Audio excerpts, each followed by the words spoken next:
Brad, can you just talk about your team's late game execution? Well, we didn't play with any poise. That was probably the biggest thing. They executed pretty well.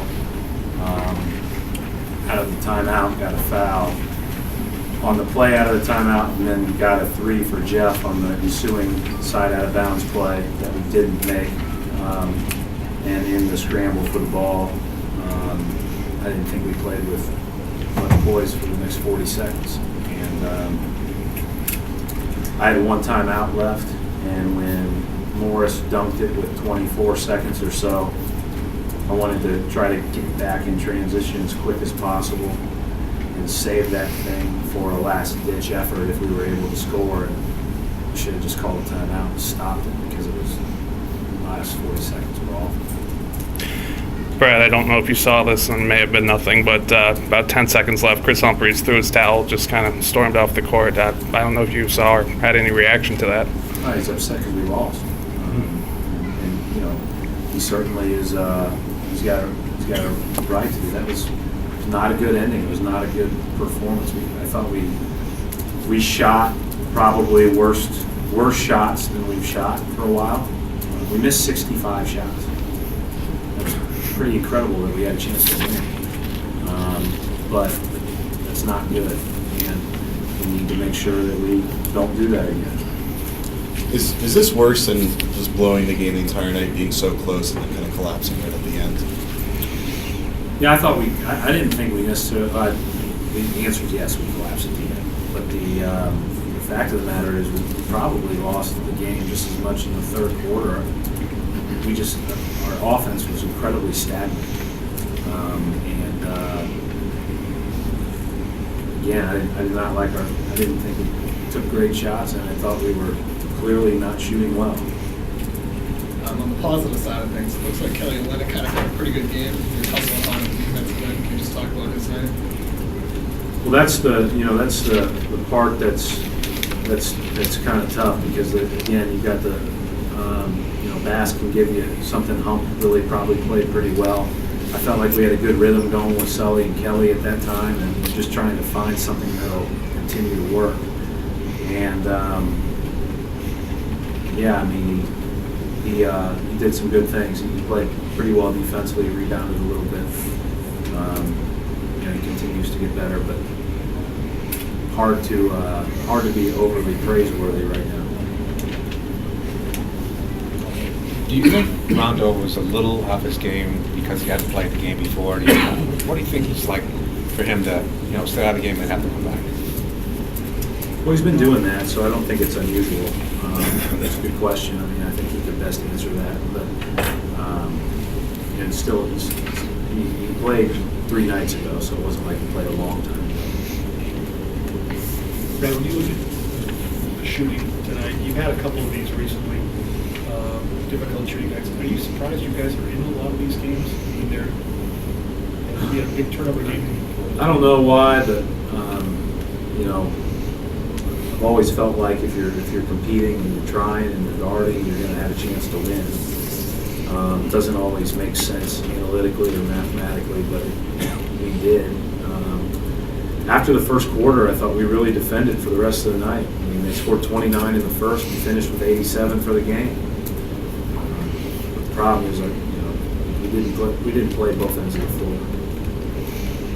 Do you hang your hat at all on the last few weeks of the effort, or is that hard to look at the execution?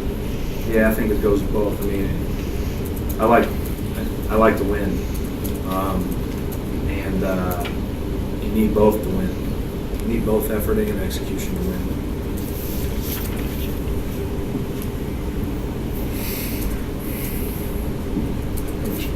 Two questions. One, Jared just seemed kind of had a resurgence tonight, but he's getting blocked inside and didn't get a lot of calls for whatever reason. Does he have to make an adjustment playing against bigger guys because obviously he's not getting that type of, I guess, respect from the officials when he's getting kind of roughed up in the paint? Yeah, I don't really think it's much to do with the officiating. I think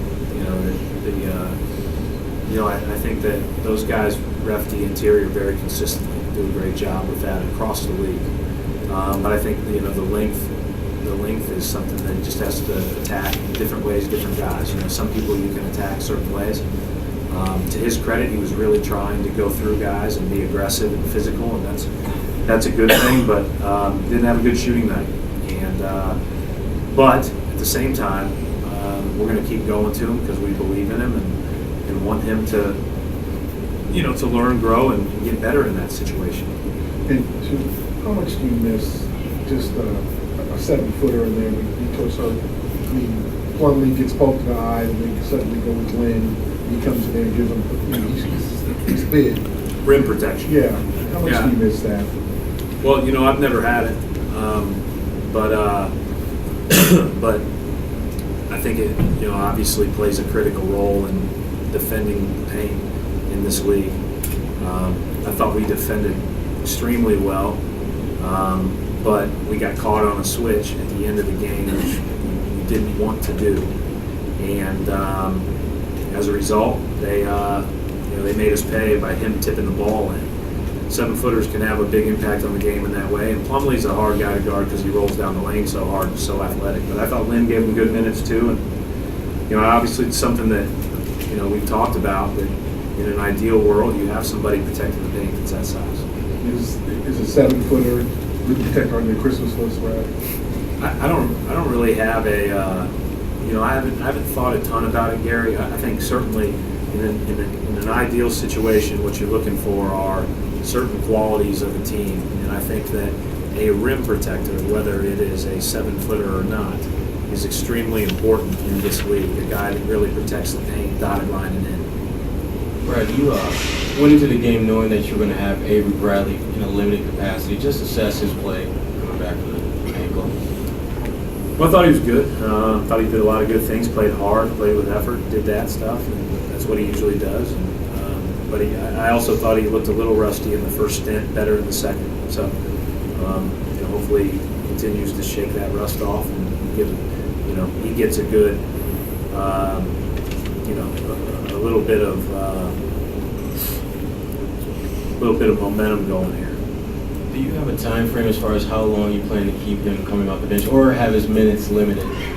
I haven't even thought about it because I just was told today that he was playing. So, Sherrod, I don't know the answer to that. I probably have a better answer on Sunday when we, you know, meet before the game.